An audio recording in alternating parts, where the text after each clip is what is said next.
Assalamualaikum warahmatullahi wabarakatuh. Berjumpa lagi dengan Mimin. Mimin akan melanjutkan ceritanya, tapi seperti biasa bantu dulu tekan tombol like-nya. Terima kasih sudah dan sebelumnya. Bab 661-665. An Yuling melirik Ye Chong dengan jijik, "Omong kosong apa yang kamu bicarakan di sini? Dengan aku di sini, jebakan macam apa yang akan kita jatuhi? Terlalu banyak keributan," tanya Wang Jiuren. Ye Chong tidak berbicara, dia meminta spidol merah pada Zhang Sueli, dan kemudian menggambar salib besar di tangga. "Ayo kita lanjutkan." Setelah itu, kerumunan bergerak lagi. Setelah berjalan kurang dari 10 menit, semua orang tersentak saat melihat tangga di atas. Ada palang merah di tangga atas Ye Chong yang menggambarnya. "Apa yang terjadi?" Luling bertanya dengan heran. "Tidak mungkin, kami telah naik. Mengapa kami kembali?" Wang Jiuren terkejut. "Tuan An, apakah Anda tahu apa yang terjadi?" Zhu Jiayin bertanya. Saat ini, An Yuling juga bodoh. Dia telah mengunjungi makam kuno yang tak terhitung jumlahnya dalam hidupnya, dan dia belum pernah melihat situasi seperti itu.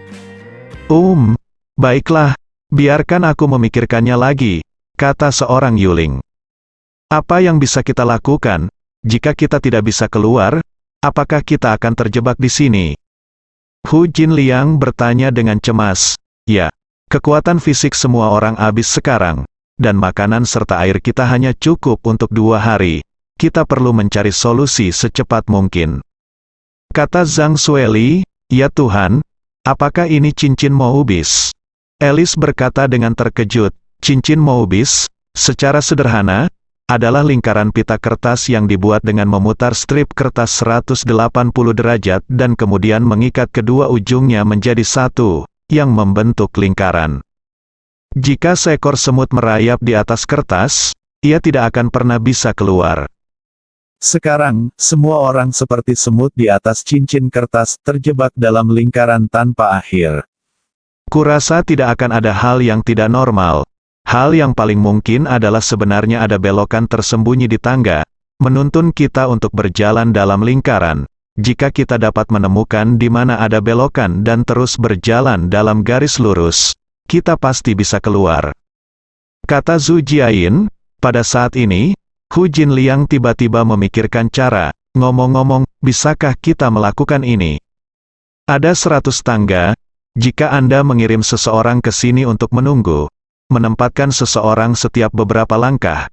Kami memiliki 8 orang di sini, setiap 12 orang menempati 1 langkah, dan kemudian berjalan menuruni tali. Setelah berjalan keluar 100 langkah, kamu tetap bisa keluar." Wang Jiuren mengangguk. "Ya, jika kamu berjalan dengan tali, itu pasti garis lurus, dan semua orang bisa menjaga satu sama lain." Zhang Sueli juga sangat setuju. "Sayang, kamu sangat berbakat. Kamu bisa mencobanya," kata Ye Chong. Sebenarnya dia merasa tidak banyak harapan untuk ini. Tapi tidak ada yang bisa dia lakukan sekarang, jadi mari kita coba dulu. Seorang Yuling langsung tertawa. "Hehe, jika kamu bisa memecahkannya dengan mudah, itu masih disebut mekanisme. Lalu apa yang bisa kamu lakukan?" tanya Luling. Seorang Yuling mendengus. Tetapi dia tidak bisa memberikan saran apapun. "Karena tidak ada cara lain, diam saja," kata Luling belak-belakan. Seorang Yuling hendak marah ketika Zhu Jiayin menghentikannya. Zhu Jiayin keluar untuk memuluskan segalanya. "Bagaimana dengan ini, Tuan An? Anda akan menjadi yang pertama. Tunggu di sini, ayo turun dulu." Tuan An mendengus, tidak berkomitmen. Setelah itu, yang lain berjalan lurus ke bawah. Setelah berjalan 12 langkah, Wang Jiuren tetap di tempatnya, memegang tali dengan kuat di tangannya. Turun 12 anak tangga, Hu Jinliang tetap tinggal, lalu turun, Zhang Sueli tetap tinggal. Ye Chong memimpin Luling, Zhu Jiayin dan Alice untuk terus turun. Setelah berjalan 12 langkah lagi, Zhu Jiayin berhenti. "Hati-hati," Zhu Jiayin memberitahu semua orang. Ye Chong mengangguk, dan terus memimpin kedua gadis itu. Turun. Luling tetap di tempatnya, dia terlihat sedikit gugup, wajahnya sedikit pucat. Ye Chong menghibur, "Jangan khawatir. Tidak apa-apa, tangga ini tidak berbahaya kecuali lingkaran aneh." Luling mengangguk dan meraih tali erat-erat dengan tangan kecilnya. Setelah itu, Ye Chong membawa Alice turun 12 langkah lagi. Ye Chong meminta Alice menunggu di sini. Alice mengangguk, "Chong sayangku, kamu harus sangat berhati-hati." Kemudian, Ye Chong terus berjalan, untungnya, tali panjat yang mereka bawa panjangnya 200 meter. Tali di tangan Ye Chong masih banyak, Ye Chong terus berjalan sendiri. Ketika dia mencapai anak tangga ke-6, dia tiba-tiba menemukan ada seseorang yang duduk di anak tangga paling bawah. Pria itu mengenakan setelan tang, dengan rambut abu-abu, dan dia duduk bersila. Itu bukan An Yuling atau orang lain. Meskipun Ye Chong tahu bahwa hal serupa akan terjadi, dia masih terkejut saat melihat punggung An Yuling. Mereka bubar dan berjalan menaiki 100 anak tangga, tetapi mereka kembali ke tempat yang sama dan tidak keluar. Saat ini, An Yuling sedang duduk di tangga. Dia melihat situasi di bawah dan memegang tali dengan erat di tangannya, takut semua orang akan pergi dan meninggalkannya sendirian. Saat ini, dia tiba-tiba mendengar langkah kaki di belakangnya. Hati An Yuling menegang, dan dia tidak segera berbalik. Hanya ada beberapa dari mereka di tangga, dan yang lainnya ada di depannya. Siapa yang di belakang? Sedikit suara langkah kaki sangat keras di makam kuno yang gelap dan sunyi ini. Seorang Yuling diam-diam mengeluarkan senjata tersembunyi itu. Ye Chong melihat apa yang dipikirkan An Yuling, dan dia takut jika dia mengambil langkah maju, An Yuling akan bergerak. Dia berkata dengan tenang, "Jangan gugup, ini aku." Kata An Yuling berbalik, "Saya menemukan bahwa Ye Chong ada di belakang saya." "Mengapa kamu turun dari atas? Apa yang terjadi?" Ye Chong tersenyum kecut, "Setelah saya berjalan 100 langkah, saya tiba di sini." Setelah itu, Ye Chong menarik tali 3 kali dan mengirim sinyal ke semua orang, "Kembali." Setelah beberapa saat, semua orang kembali ke tempat asalnya. Saat ini, wajah semua orang tidak tampan. Wang Jiuren, Zhang Sueli, Zhu Jiayin dan lainnya benar-benar ketakutan. "Apa-apaan ini?" Luling sedikit putus asa. "Mungkinkah hantu menabrak tembok?" Hu Jinliang bertanya. Ye Chong menggelengkan kepalanya. Jika hantu menabrak dinding, dia bisa melihat hantu itu. Tapi tidak ada hantu di sekitar, jadi seharusnya bukan hantu yang menabrak tembok, tapi mekanisme yang sangat kuat. "Oh, apa yang harus kita lakukan sekarang? Kita tidak akan mati di sini. Jika kita tidak bisa keluar, kita akan mati karena kelelahan atau mati kelaparan. Kemungkinan besar penyebab kematian kita adalah kekurangan air." Abis. Luling, Zhang Sueli dan beberapa lainnya mengobrol, menjadi semakin panik. "Oh, Tuan Ye, apa yang harus kita lakukan sekarang? Aku belum pernah melihat hal yang aneh dalam hidupku. Bagaimana kita keluar sekarang? Kita tidak akan mati di sini." Hu Jinliang berbisik ke telinga Ye Chong. Di sisi lain, Luling dan Zhu Jiayin juga mengobrol tanpa henti, terus berbicara untuk menutupi ketakutan mereka. Dan Alice terus berkata, "Ya Tuhan, ini sangat ajaib, sangat ajaib." Wang Jiuren berbicara pada dirinya sendiri, "Apa prinsip dari 100 langkah ini? Sungguh menakjubkan, kebijaksanaan orang dahulu benar-benar tidak dapat diprediksi."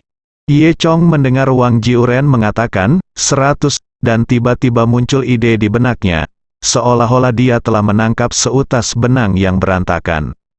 Hu Jinliang masih berbisik di telinga Ye Chong, "Tuan Ye Chong, Anda harus memikirkan cara. Bukankah Anda memiliki banyak penelitian tentang mantra dan sebagainya?" Ye Chong kesal dengan kebisingan itu, dan berkata, "Diam, semuanya." Semua orang segera diam dan menatap Ye Chong. Ye Chong mengerutkan kening saat ini, menutup matanya, dan berpikir keras dalam benaknya. Dalam warisan Dewa Naganya, pasti ada yang serupa, tapi aku tidak bisa mengingatnya untuk sementara waktu. "Dear Chong, apa yang kamu lakukan?" Alice bertanya. Sebelum dia selesai berbicara, Zhu Jiayin menghentikannya. Zhu Jiayin membuat gerakan diam untuk memberi isyarat pada Alice agar tidak mengganggu Ye Chong. Seorang Yuling di sebelahnya berkata dengan sangat menghina, berpura-pura menjadi hantu. Ye Chong sedang berpikir di otaknya, tetapi tidak ada hasil, ketika dia tiba-tiba mendengar An Yuling mengucapkan kata-kata, berpura-pura menjadi hantu, pikirannya menyala, seolah-olah itu menyalakan bola lampu. Itu benar, 100 hantu, ini jelas tangga ekstasi 100 hantu. Ye Chong membuka matanya dan berkata dengan penuh semangat. Apa, tangga 100 hantu? Wang Jiuren memikirkan kedua sisi dengan hati-hati. Nah, namanya bagus. Tuan Ye, Anda memiliki potensi besar untuk menjadi peneliti arkeologi. Dalam waktu sesingkat itu, Anda telah membuat nama yang tepat. Ye Chong terdiam. Nama mekanisme ini disebut tangga ekstasi 100 hantu. Saya tidak menciptakannya. Tapi tidak heran Wang Jiuren dan yang lainnya. Ekstasi 100 hantu ini tangga adalah teknik mekanisme kuno, lama hilang. Secara alami, Wang Jiuren dan yang lainnya belum pernah mendengarnya. Ye Chong juga tidak tahu bagaimana ada mekanisme seperti itu di makam kuno dinasti Song ini. Namun, dalam warisan Dewa Naga, ada catatan rinci tentang mekanisme semacam ini. Sejak Ye Chong memikirkannya, semuanya sudah jelas. Sok, seorang Yuling mencibir. Aku sudah berada di dunia perampokan makam selama 70 tahun, dan aku belum pernah mendengar tangga hantu dan jiwa. Jangan khawatir di sini. Benarkah? Ye Chong menemukan solusi, dan dia merasa lega, tersenyum pada An Yuling, dan berkata, dalam hal ini, tolong beritahu saya, Dewa Agung yang telah tenggelam dalam dunia perampokan makam selama 70 tahun, bagaimana kita harus keluar? Ya, Tuan Yuling, Anda adalah sangat mampu. Apakah kamu sudah memikirkan cara untuk keluar? Zhu Jiayin bertanya, Tuan An, apakah Anda benar-benar punya solusi? Semua orang memandang An Yuling dengan penuh semangat. Seorang Yuling sedikit malu, dan berkata, saya sedang berpikir, jangan khawatir, kamu akan menemukan solusinya cepat atau lambat. Ye Chong tersenyum dan berkata, baiklah, kalau begitu kamu harus memikirkannya di sini, dan kita akan keluar dulu. Setelah selesai berbicara, Ye Chong berkata kepada semua orang, ayo maju dulu. Ye Chong, kamu sudah tahu cara keluar? Tanya Luling. Ye Chong mengangguk, oh, sayang Chong. Kamu masih yang terbaik, kata Alice. Kemudian, Ye Chong memimpin kerumunan, An Yuling memikirkannya, dan buru-buru mengikuti. Saat Ye Chong berjalan, dia berkata kepada semua orang, tangga hantu dan jiwa ini bertepatan dengan 108 konstelasi langit dan bumi, tetapi hanya ada 100 langkah, artinya, tidak ada 8 konstelasi, dan cara untuk memecahkan mereka ada di sini. Selama kamu dapat menemukan 8 anak tangga yang hilang dan melompat turun darinya, kamu dapat melarikan diri. Wang Jiuren bertanya, sesederhana itu? Ye Chong mengangkat bahu, menunjuk ke anak tangga di bawah kakinya dan berkata, lihat, ini langkah-langkahnya kira-kira sama, tetapi setiap langkah memiliki perbedaan yang sangat halus.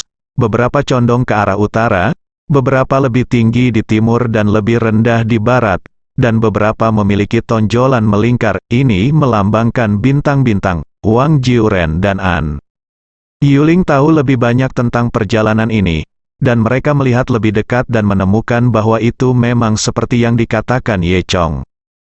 Pada saat ini, Ye Chong berhenti, menunjuk ke tengah langkah ke-43 dan ke-44, dan berkata, ini dia.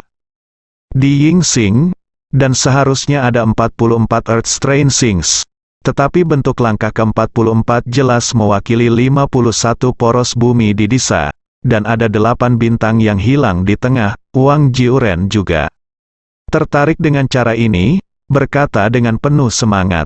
Ye Chong mengangguk, jadi, jika tebakanku benar, kamu dapat melarikan diri dari langit dengan melompati 2 langkah ini, bagaimana?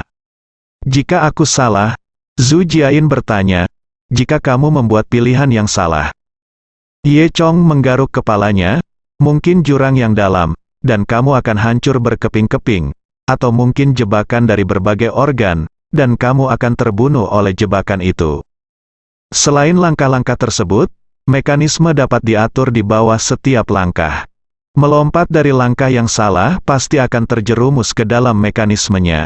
Oleh karena itu, ada perubahan dan kombinasi yang tak ada habisnya. Meskipun Ye Chong mengetahui prinsip umum dari tangga ekstasi ini, dia tidak tahu persis mekanisme apa yang dimilikinya. Seberapa yakin kamu? Zhu Jiayin bertanya lagi. Setengah-setengah, kata Ye Chong. Apa yang dia katakan itu benar. Lagi pula, informasinya terlalu sedikit sekarang. Sebenarnya agak sewenang-wenang untuk menilai konstelasi bintang berdasarkan bentuk langkah-langkahnya. Tetapi tidak ada cara lain sekarang, dan ada baiknya mengambil risiko. Nyatanya, selama dasarnya bukan jurang yang dalam, Ye Chong punya cara untuk memecahkan organ lain. Oleh karena itu, kemungkinan keberhasilan Ye Chong cukup tinggi. Kalau begitu, bisakah kita melompat dari sini sekarang? Zhang Sueli bertanya. Ye Chong mengangguk, saya akan melompat turun dulu. Anda tunggu di sini. Tidak, Tuan Ye, saya akan melakukannya, Hu Jinliang berkata. Tuan Ye, nilai Anda jauh lebih besar dari nilai kami. Jika Anda membuat kesalahan, Anda bisa memikirkan cara lain untuk mengeluarkan semua orang, jadi Anda tidak boleh mengambil risiko. Zhang Sueli berkata, saya akan melakukannya. Ye Chong tersenyum dan berkata, jangan membantah, aku masih sangat yakin pada diriku sendiri, itu akan baik-baik saja. Tidak, Luling berkata, kamu menggunakan kata harus, yang berarti kamu tidak sepenuhnya yakin. Dia meraih Ye Chong, tidak ingin Ye Chong melompat pertama. Saat semua orang berdebat, Zhu Jiayin telah mencapai ujung tangga. Semuanya berhenti berdebat, aku akan melompat turun. Dia berkata, menunjukkan senyum manis kepada Ye Chong. Ye Chong, jika aku mati, kamu harus mengeluarkan Profesor Wang dan yang lainnya, mereka semua dari negara bakat. Ya, dan jangan lupakan aku. Mengatakan itu, Zhu Jiayin melompat dan melompat turun tanpa ragu. Senyuman Zhu Jiayin barusan masih terngiang di benak semua orang. Semua orang sedih dan terharu. Mereka tahu bahwa Zhu Jiayin mengambil risiko untuk orang besar itu. Gadis kecil ini dengan tulus melakukan sesuatu untuk Huaxia. Semangat seperti ini patut dipuji. Sungguh mengharukan, ini pahlawan wanitanya, Wang Jiuren berkata dengan emosi. Semua orang sangat tersentuh sehingga wajah Ye Chong sedikit jelek. Ada apa? Hu Jinliang bertanya pada Ye Chong dengan rasa ingin tahu. Ada apa? Alice juga bertanya. Salah langkah salah, Ye Chong mengucapkan sepatah kata dalam bahasa Inggris secara langsung. Ternyata Zhu Jiayin baru saja melompat dari anak tangga ke-42. Semua orang tercengang sejenak. Ye Chong tidak punya pilihan selain mengikuti Zhu Jiayin dan melompat turun dari langkah ke-42. Ye Chong tidak tahu apa yang ada di bawah. Dia berdoa agar itu bukan jurang maut. Selama bukan jurang maut, masih ada ruang untuk bermanuver. Raja mayat berambut merah dapat diselamatkan selama tidak sedalam 1000 kaki. Jika itu jurang maut, itu hanya karena nasib buruk, dan baik dirinya maupun Zhu Jiayin akan mati. Namun, untungnya, Ye Chong jatuh kurang dari 5 meter sebelum kakinya mendarat di tanah. Ye Chong juga diam-diam menghela nafas lega. Kemudian, dia menemukan bahwa Zhu Jiayin sedang berbaring di sampingnya. Ketika Zhu Jiayin baru saja melompat turun, dia tidak sengaja terkilir kakinya, dan sekarang dia mencubit pergelangan kakinya dan berteriak kesakitan. Hah, kamu turun? Ye Chong juga, oh, sakit sekali. Zhu Jiayin mengertakkan gigi dan berkata, apakah ini jalan keluarnya? Ye Chong tersenyum dan berkata, itu penting. Jika tidak baik, jangan mencoba yang terbaik. Tidakkah kamu tahu bahwa kamu baru saja melompat dari langkah ke-42? Zhu Jiayin tersipu. Ah, begitukah, Jiayin? Aku tidak menyangka kamu begitu baik padaku.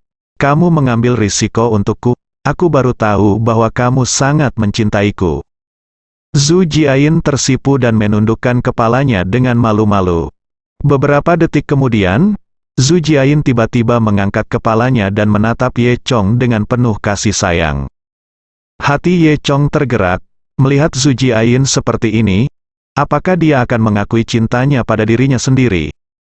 Kamu Chong, kamu bajingan menginjak kakiku, itu menyakitkanku sampai mati. Teriak Zhu Jiayin. Ye Chong dengan cepat menarik kakinya dan tersenyum meminta maaf. Kemudian, Ye Chong berjongkok, meraih kaki kecil Zhu Jiayin, dan dengan lembut mengusap pergelangan kaki dengan jarinya. Zhu Jiayin merasakan tangan Ye Chong yang hangat dan kuat, dan hatinya terasa sedikit manis. Ye Chong menatap Zhu Jiayin dengan seringai. Zhu Jiayin memandang Ye Chong dengan mencela, "Mengapa kamu menyeringai?" Ye Chong tidak berbicara, dan menekannya sebentar. "Oke, berdiri dan coba." Zhu Jiayin berdiri dan bergerak. "Baiklah, tidak apa-apa." Setelah itu, keduanya ingat untuk melihat sekeliling. Tempat apa ini? Zhu Jiayin berkata pada dirinya sendiri. Tempat keduanya berada adalah sebuah ruangan kecil seluas 10 meter persegi. Lingkungan ruangan itu gelap gulita, dan sejauh mata memandang, semuanya gelap gulita. Hanya di tengah ruangan, ada 9 tripod. Ye Chong sangat terkejut. Dia masuk untuk melihat-lihat, dan berkata dengan terkejut dan gembira. Ternyata itu adalah Simu Jiading. Simu Jiading? Ada apa? Zhu Jiayin bertanya dengan bingung. Ye Chong berkata, ini adalah satu set 9 tripod. Sepasang tripod ini adalah harta karun. Tripod dapat diteleportasi satu sama lain. Tidak peduli seberapa jauh jaraknya, mereka dapat mencapai sisi lain dalam sekejap. Benarkah? Zhu Jiayin bertanya, jelas tidak yakin. Itu semua legenda. Tentu saja itu benar, selama kamu memiliki kekuatan yang cukup. Ye Chong tertawa. Pada saat ini, tiba-tiba di sudut ruangan terdengar teriakan aneh. Kemudian langkah kaki, dong dong dong, terdengar. Lalu zombie keluar dari sudut gelap.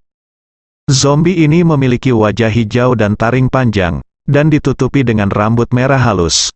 Tingginya 2 meter, terlihat besar dan bulat, dan sangat kuat. Matanya merah darah, dan taring di mulutnya lebih panjang dari jari. Ternyata ini adalah Raja Mayat berambut merah. Ye Chong tampak serius. Sepertinya Raja Mayat berambut merah adalah jebakan di bawah langkah ke-42.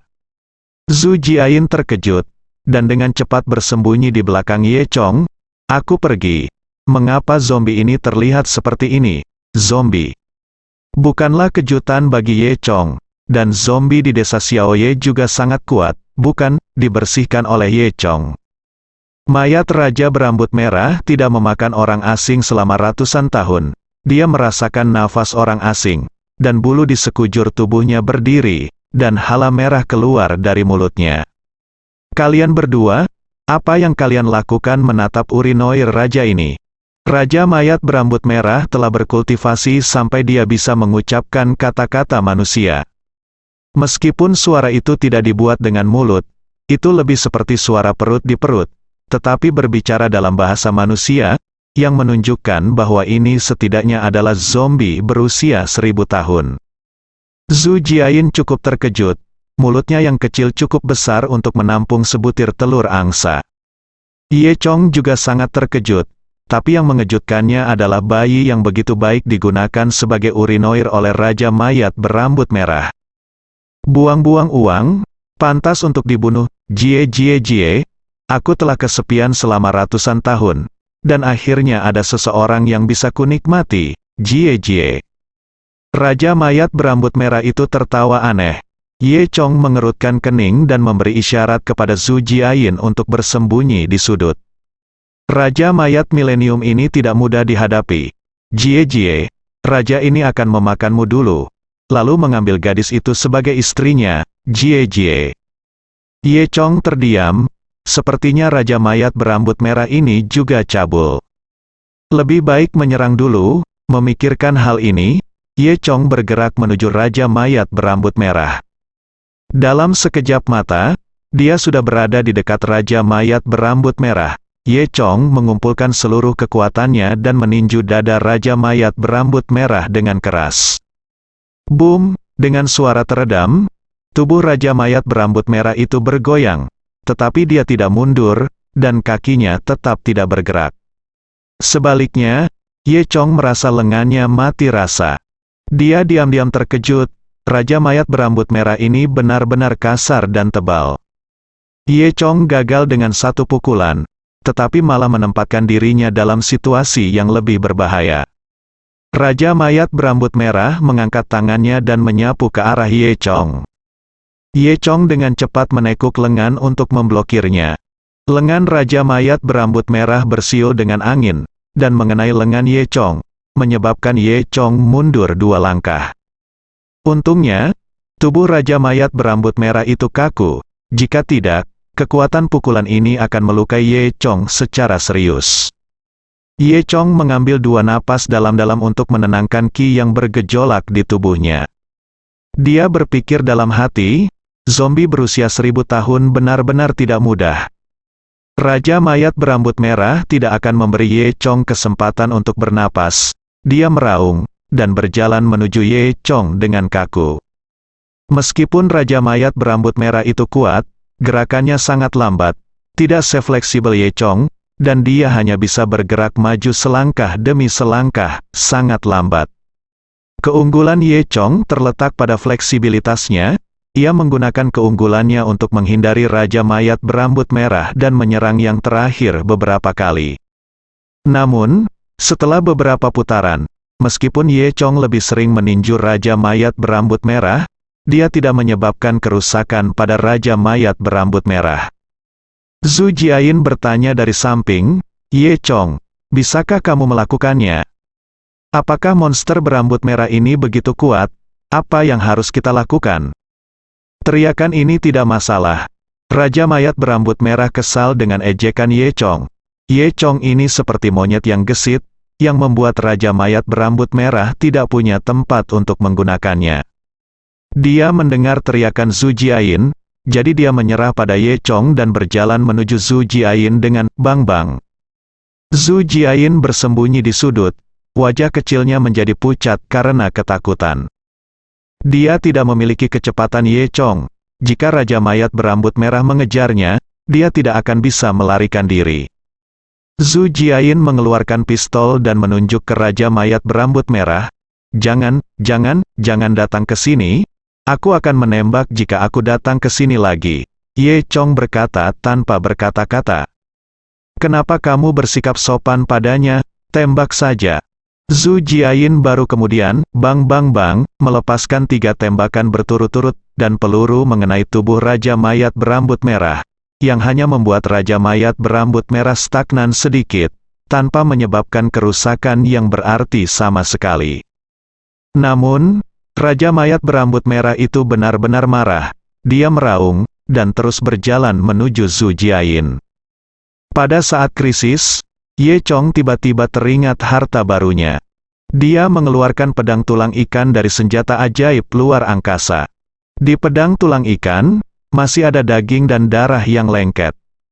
Ye Chong juga tidak terlalu peduli. Memegang gagang pedang tulang ikan, diam-diam menuangkan energi naga dan phoenix ke dalam pedang tulang ikan. Saya melihat pedang tulang ikan, yang hanya seukuran belati, tiba-tiba berubah menjadi pedang panjang setelah menyerap energi naga dan phoenix, panjangnya lebih dari 1/2 meter. Pada saat yang sama, Raja Mayat berambut merah telah tiba di depan Zhu Jiayin, dan dia mengangkat tangannya, ingin menepuk kepala Zhu Jiayin. Jika ini bidikan yang bagus, saya khawatir Zhu Jiayin akan difoto sebagai saus daging, yang mungkin lebih buruk daripada kematian Ellen. Pada saat krisis, Ye Chong bergegas dengan langkah meluncur, dan cahaya putih di tangannya menyala. Terdengar suara tikaman, lengan berambut merah terlempar ke udara membentuk lingkaran, membentuk busur di udara, lalu jatuh ke tanah. Di mana pedang tulang ikan lewat, itu memotong lengan Raja Mayat berambut merah. Raja Mayat berambut merah tidak akan terluka, tetapi akan marah, dia menjadi sangat marah. Matanya lebih merah darah, dan taring di mulutnya tampak lebih panjang. Dia menjerit, menyerah pada Zhu Jiayin, dan bergegas menuju Ye Chong lagi. Dengan lengannya yang utuh, dia meraih Ye Chong. Ye Chong hanya tahu bahwa pedang tulang ikan adalah harta warisan Dewa Naga, tetapi dia tidak menyangka akan memotong besi seperti lumpur seperti ini. Tidak heran dia bisa membantu Ao Yezi, ahli pedang, memotong semua jenis bahan pedang di dunia. Dengan pedang tulang ikan di tangan, Ye Chong sama sekali tidak takut pada Raja Mayat berambut merah. Saya melihat bahwa tangan Raja Mayat berambut merah hendak meraih kepala Ye Chong. Pada saat yang sama, Ye Chong menarikan pedang tulang ikan di tangannya lagi, dan terdengar suara tusukan lainnya, dan lengan lain dari Raja Mayat berambut merah juga dipotong oleh Ye Chong. Mayat Raja berambut merah kehilangan lengannya dan bahkan lebih terbuka. Dia membuka mulutnya lebar-lebar dan menggigit taringnya yang panjang ke arah Ye Chong. Ye Chong mendengus pelan, lalu menjentikkan tangannya dengan santai, dan pedang tulang ikan itu membalik beberapa bilah.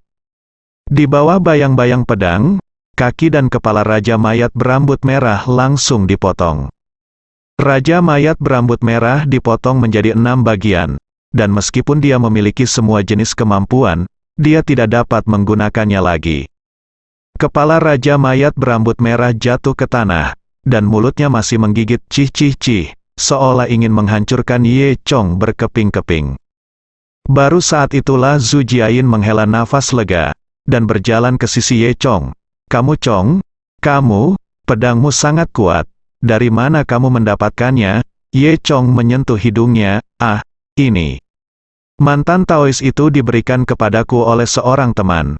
Kemudian, Ye Chong membersihkan pedang tulang ikan dan memasukkannya kembali ke dalam senjata sihir luar angkasa. Kemudian, Ye Chong berjalan ke sisi Jiu Ding. Masing-masing dari 9 tripod ini seukuran semangka dan terbuat dari perunggu dengan berbagai simbol aneh terlukis di atasnya, tetapi beratnya sangat besar, mencapai lebih dari setengah ton. Orang biasa tidak akan pernah bisa mengangkatnya. Zhu Jiayin bertanya, "Ye Chong, apakah kamu tidak ingin mengambil kembali 9 tripod ini?"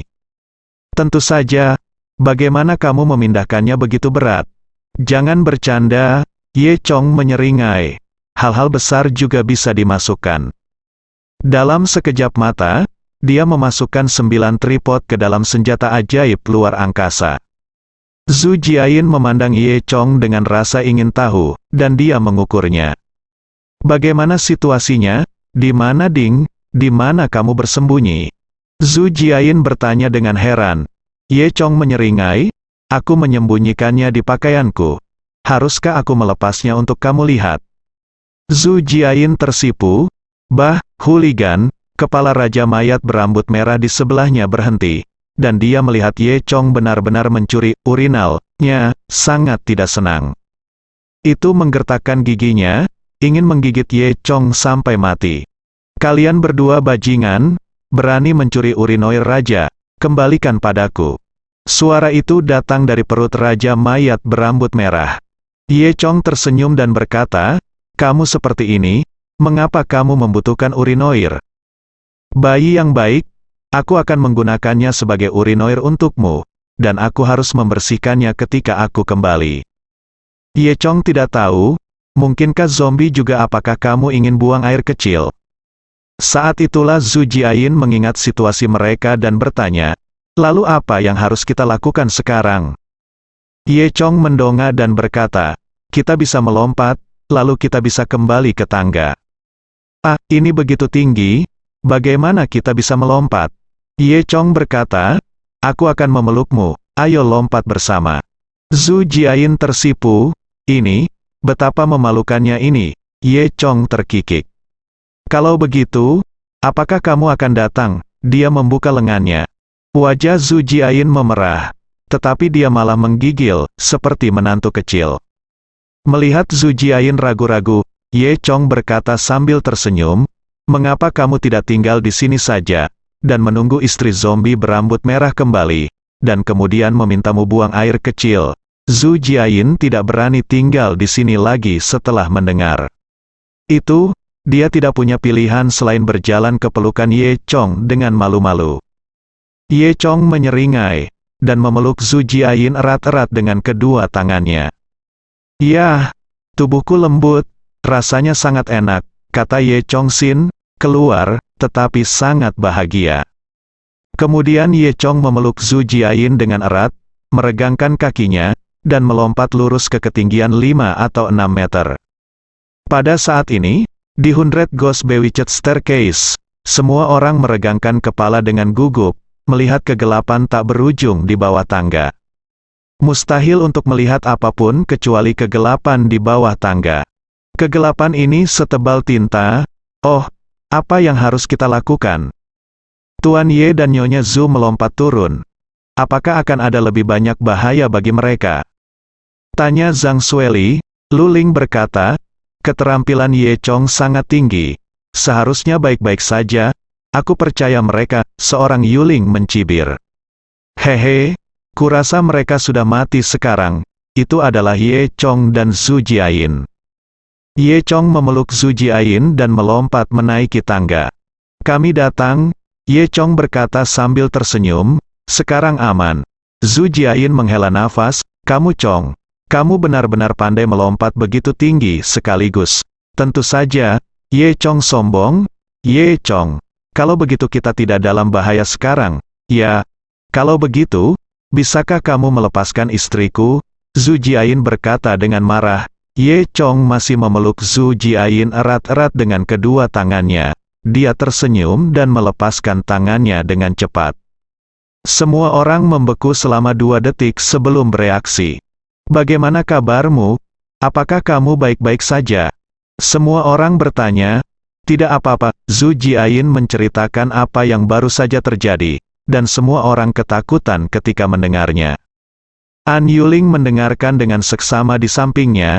Dia tidak menyangka kedua orang ini benar-benar muncul hidup-hidup. Bahkan dia, kepala sekte Fakyu, tidak pernah menemukan tangga pesona hantu ini. Dia tidak pernah menyangka bahwa dasarnya akan sangat berbahaya.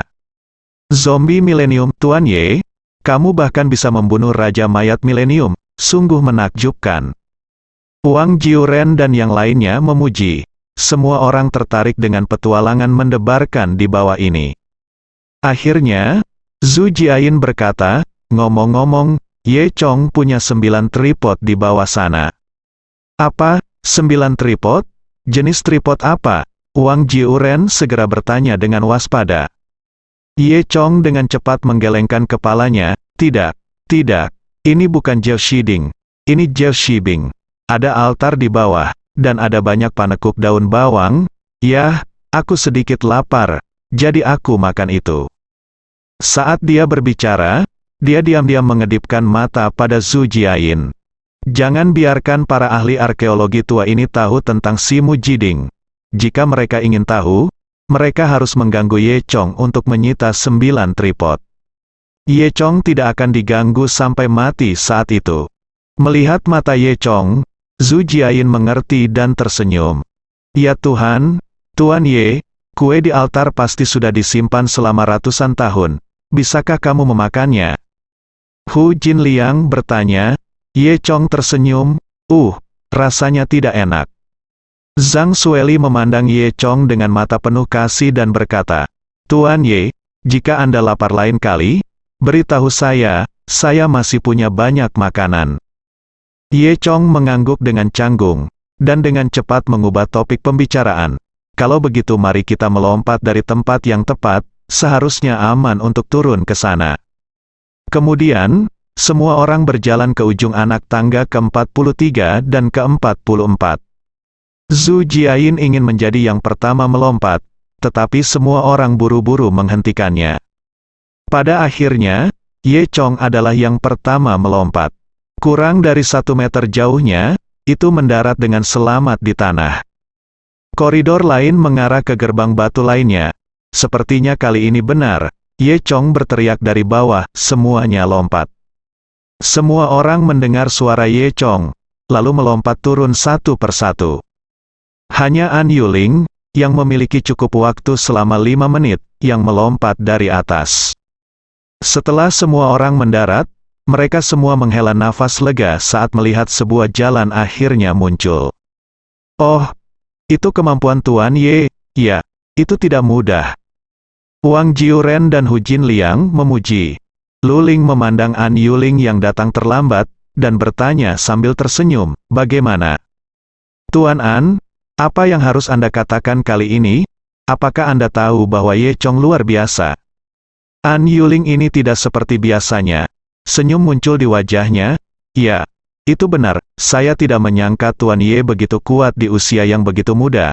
Saya sangat mengaguminya. Lu Ling awalnya ingin menertawakan An Yuling, tetapi An Yuling dia mengatakannya dengan sungguh-sungguh, dia tidak bisa mengatakan apa-apa. HMPH, senang mengetahuinya, Lu Ling berkata dengan bangga. Bahkan Ye Chong merasa aneh, mengira dia salah membaca kali ini, dan sepertinya An Yuling bukanlah tipe orang yang tidak pernah berubah. Zhu Jiayin berkata sambil tersenyum, tidak apa-apa, Tuan An, Anda tidak harus sopan, kami juga tahu kemampuan Anda, selama kami bekerja sama, kami akan dapat meratakan tempat ini. Sambil berbicara, semua orang melewati koridor dan datang ke yang lain. Pintu kamar masih gelap. Semua orang berdiri di pintu, tidak terburu-buru untuk masuk. Zhang Sueli berkata, semuanya, kami tidak melihat ruangan ini ketika kami datang terakhir kali. Saya pikir pasti ada sesuatu yang aneh di ruangan ini, kita harus lebih berhati-hati, organ-organnya sangat kuat pada saat ini. An Yuling mengajukan diri dan berkata, semuanya, biarkan aku datang ke organ atau semacamnya, baru saja Tuan Ye telah menunjukkan kemampuannya yang luar biasa, yang benar-benar membuat lelaki tua itu merasa malu. Sekali, biarkan lelaki tua itu berdiri di depan. Saya tidak memiliki keterampilan lain, tetapi mekanisme cracking ini adalah spesialisasi sekte Fakyu kami, serahkan padaku. Semua orang juga tahu bahwa sekte Fakyu tidak ada duanya dalam memecahkan mekanisme makam kuno. Zhu Jiayin berkata, Tuan An, terserah Anda harus berhati-hati. Seorang Yuling mengangguk dan melangkah ke dalam ruangan. Semua orang melihat punggung An Yuling dan sangat tersentuh. Tanpa diduga, Tuan An ini benar-benar rekan yang baik yang mengetahui kesalahannya dan dapat memperbaikinya. Kata Zhang Sueli, ya, tidak seperti orang-orang sekolah tua yang keras kepala yang tahu bahwa mereka tidak terlalu baik, tetapi masih terlihat mendominasi. Kata Hu Jinliang, aku mulai sedikit menyukainya. Kata Lu Ling, Wang Jiuren berkata kepada semua orang, sebenarnya, Anda tidak perlu khawatir. Saya mengetahui kemampuan Fakyu Men untuk berurusan dengan agensi. Institusi seperti makam kuno dinasti Song tidak dapat menghentikan Fakyu Men sama sekali. Jangan khawatir, tidak akan ada masalah.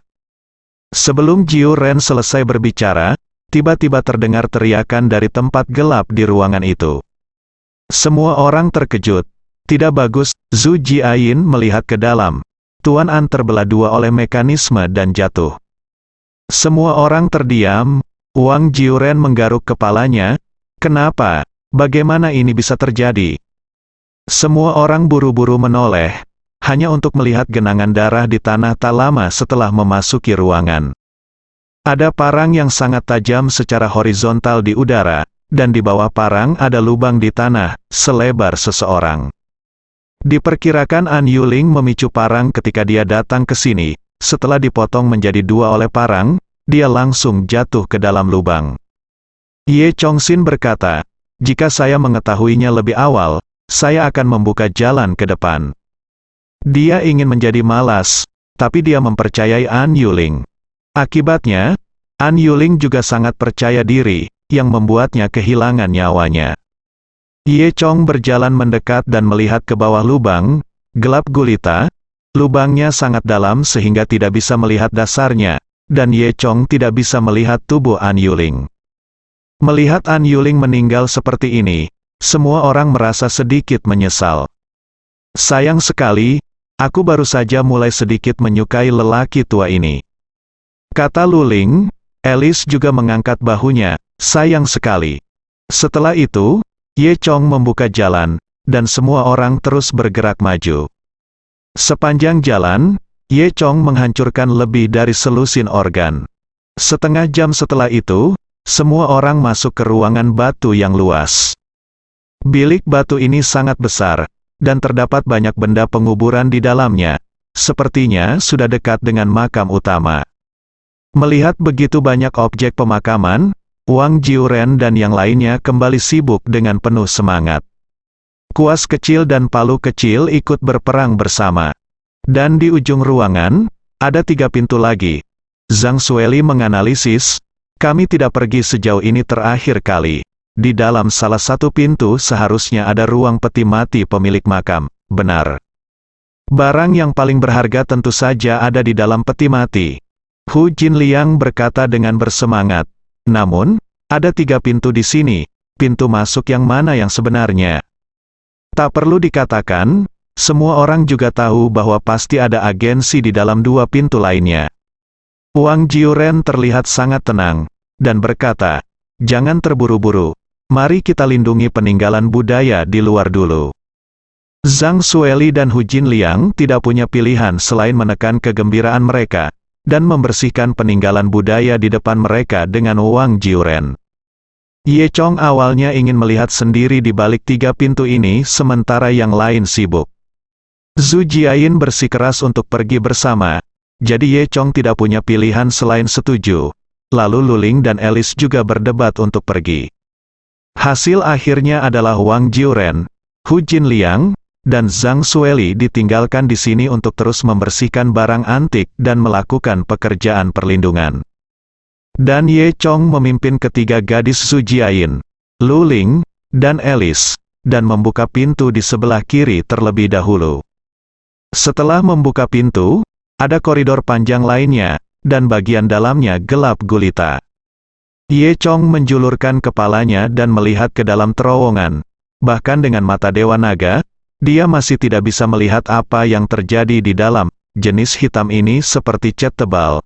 Tampaknya koridor ini, seperti tangga ekstasi 100 hantu pada waktu itu, dilapisi dengan bahan yang sangat menyerap cahaya. Segera, Zhu Jiayin juga menjulurkan kepalanya. Begitu dia memasukkan kepalanya, dia mendengar suara dong dong dong dari koridor bersambung.